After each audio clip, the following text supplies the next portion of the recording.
কাজ করছিলাম, সবাইকে দেখানোর কাজ, বাসটাকেও দেখিয়ে দিলাম।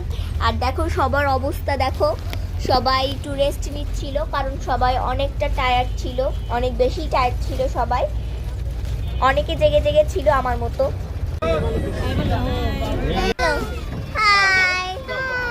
এইখানে আমরা বসে আছি। এই ম্যাডাম কিন্তু নিদ্রা দেবীর সাথে অনেক গল্প করছিল। এখন আমরা নেমে পড়লাম সবাই মিলে, এখন আমরা আনন্দ করে ঢুকে যাচ্ছি বাড়ির ভিতরে। আর দেখো আমাদের হাসি দেখো মুখে, বউকে দেখে আমরা অনেক খুশি হয়ে গেছি। হ্যালো গাইস, দিদি একটা ফোন। আমাদের সাথী দিদি ম্যাম, সাথী ম্যাম বাবা এদিকে কথা বলবে। এখন আমাদের নাস্তা দিয়ে দিল, আমি একটু নাস্তা খাই। সেই লাগছে, থ্যাংক ইউ বল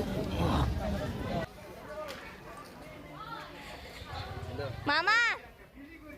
ও এখন বর কোণে যাচ্ছে শুটিং করতে, আর আমরা খাচ্ছিলাম এখন। সেই ফাঁকে দাদা আমাদের কল দিয়েছিল। তুলিনি, শূন্য শূন্য লাগছে দাদা। মাই ইউটিউব চ্যানেল 10 এ 10 ইউটিউবে আমি দিই না। এইখানে আমরা একটু গল্প করছিলাম দেখো, আমরা এত এনজয় করছি মানে কি বলবো, তাই না বলো? হ্যাঁ। ও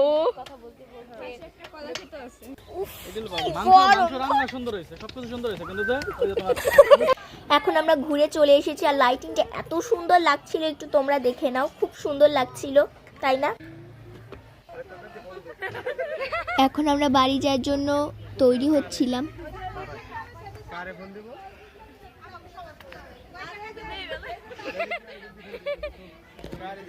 আমরা বর্ণা মাসকে টাটা বলে বাড়ির উদ্দেশ্যে রওনা দিলাম। সবাই একটু নিজ চ্যানেলকে সাবস্ক্রাইব করবেন।